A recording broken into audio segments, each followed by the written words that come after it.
it's not just the party. Yung party principles, importante yan. But the most important is yung tao. Kung may prinsipyo ka, magkakaintindihan talaga tayo.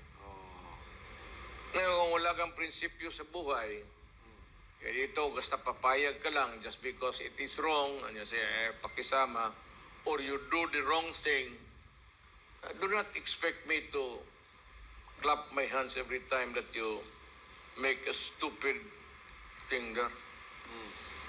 Total ako, dumaan ako. I said, I've been mayor for 23 years, congressman, then president, vice mayor. So, wala man akong tinatago. Maghanap ka kasi halongkatin mo yung ano.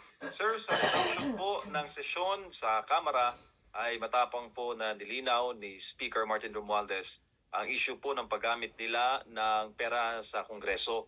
Ayon kay Speaker Romualdez, hindi naging maluwag at walang pinabura ng Kamara sa issue at nakatuon ang mga ginagawa nila sa kapakanan ng mga Pilipino.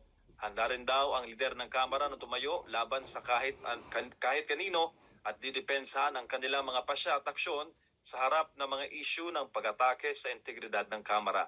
Ano po ang masasabi niyo dito, Mayor? Di kung yung sinasabi niya totoo, di maganda. Wala tayong problema. If what he's saying is really true, and if it is what is happening right now, then we should be thankful to Romualdez. Pero yung hiningi ninyong audit, Mayor, hindi palagi lumabas hanggang ngayon. Yung sa intelligence one, that was precipitated by, alam mo kasi kasi dumaan kasi ako ng presidente, Pastor. You just do not spend millions of pesos kasi malaman ng budget yan eh. Hindi ka mag-release ng intelligence fund dyan ng 100 pesos. It's always by the millions. So, yung, grabe ko, the safest way to do it if you're really, kung diskumpiyado kayo at kayo naman dyan sa Congress, then we can go into an audit para malaman natin. Malaman ng taong bayan. Malaman ng taong bayan. So tama yung sinabi niya na tatayo sila laban kanino man, didepensahan ng kanilang pasya at aksyon sa harap ng mga issue sa pag-atake ng integridad ng Kamara. So kailangan ilabas yung hinihingi ninyo. Para integridad ng Kamara, manatili. Correct. I was once a member of Congress also.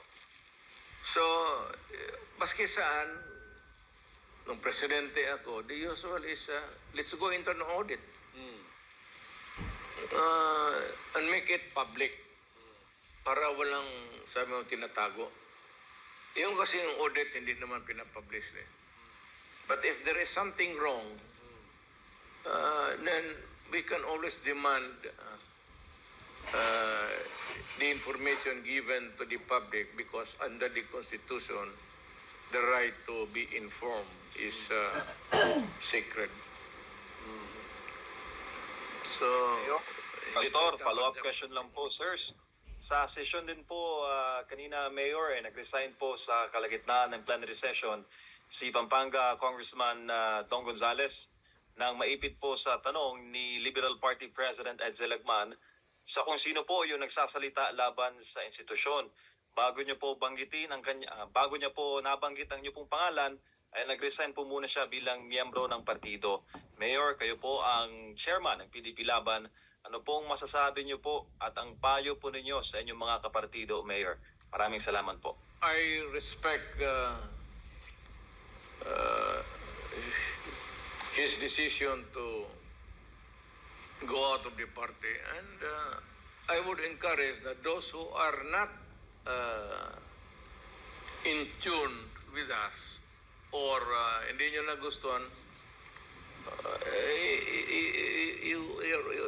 you're always welcome to go out. Wala naman akong ano. Even if I remain to be the only one na PDP, okay na sa akin. Wala akong problema. Even if ako lang ang maiwan sa PDP, buong Pilipinas, okay na ako. Wala akong dynamics dyan.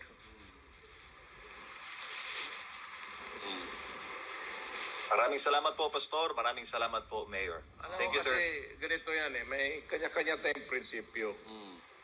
If hindi tayo I would presume na we are all in good faith. Na yung prinsipyo mo, hindi magkasya sa prinsipyo ko or our principle fight with each other and we cannot come to a common understanding. We can always go separate ways. Ako, PDP ako.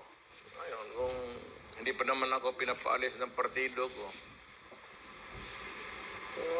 so kung umalis ang kayo lahat, di okay lang. Then, malapit naman ang election, it's just around the corner, and maybe we'll just have to field another fresh personalities or faces. And we can always rebuild on, if it is in tatters, we can rebuild the party anytime. For as long, ang importante kasi dyan, yung prinsipyo. It's not just the party. Yung party principles, importante yan. But the most important is yung tao. Kung may prinsipyo ka, magkakaintindihan talaga tayo.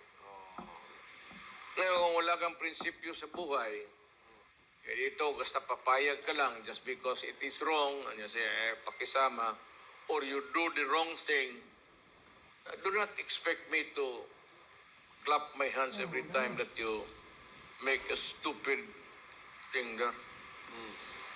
Total ako, dumaan ako. I've been mayor for 23 years, congressman, then president, vice mayor. So, wala man akong tinatago. Maghanap ka bakit halongkatin mo yung ano. Okay, MJ, thank you.